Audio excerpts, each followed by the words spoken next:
And with us now is Secretary of Housing and Urban Development, Ben Carson. Secretary Carson, thank you so much for being with us. HUD just allocated more than $75 million to help people with disabilities pay for housing.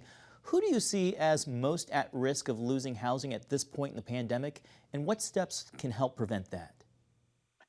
Well, there were a lot of people who were right on the cusp even before the pandemic started.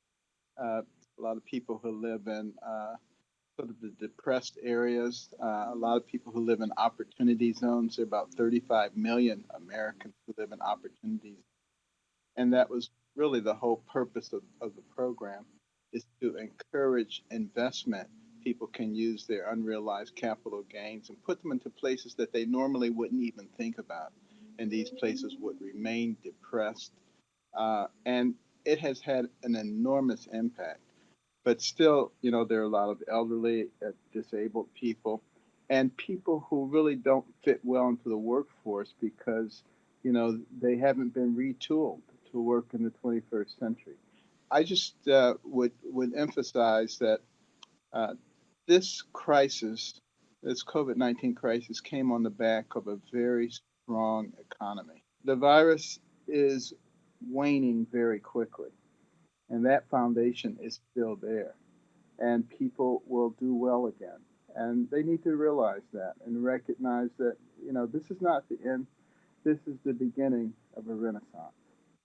Well, you had mentioned the 35 million people in opportunity zones. We know that there are about 36 million people who are now out of work due to the pandemic. They still have to pay bills, though, mortgages and rent, all while trying to put food on the table. What's your message to them? My message is, first of all, if you have a mortgage and you're having trouble with it, please contact your loan officer, because we have put in place forbearance, which means that they will provide a mechanism to alleviate your financial pain and to put those payments off. In some cases, you can put them off until the end of your primary mortgage. So that may be many, many years before you have to do that, and it's done in an interest-free manner. And there are a whole variety of variations on that.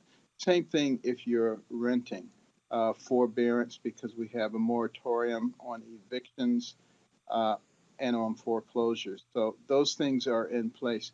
In addition to that, we've contacted the various PHAs, public housing authorities, and others who deal with people who are on the edge, and money has been provided for them so that they don't have to inflict pain upon the people who are paying to them.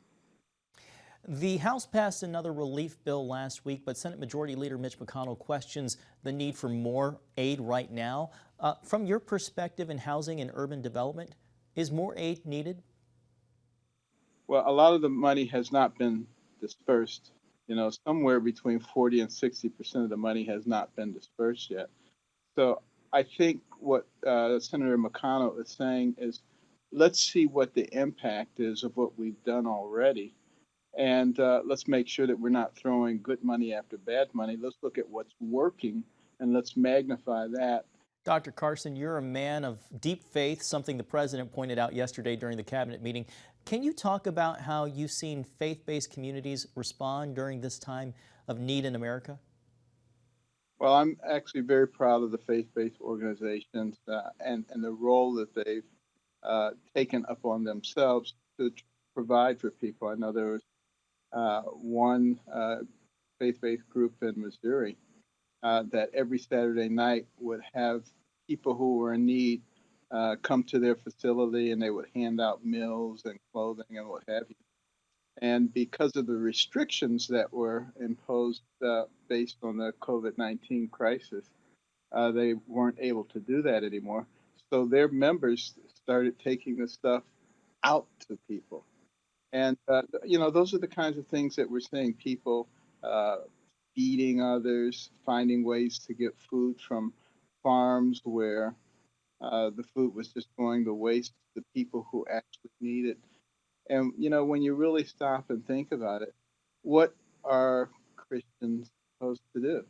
In the book of James, first chapter, 27th verse, it says, pure religion and undefiled before God and the Father is this: to visit the fatherless and the widow. And basically, what it's saying is there are people among you who are suffering, and it's your job to take pity upon them and to do something for them. We were very quick, as soon as this became apparent that it was going to be a problem, to contact all the continuum of cares.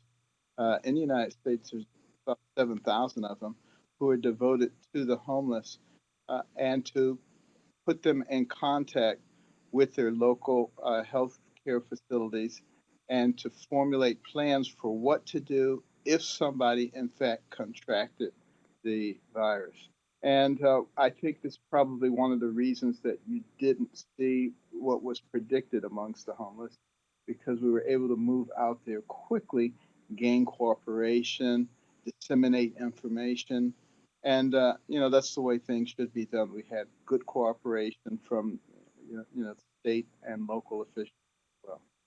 All right, Secretary Carson, thank you so much for your time. Always a pleasure.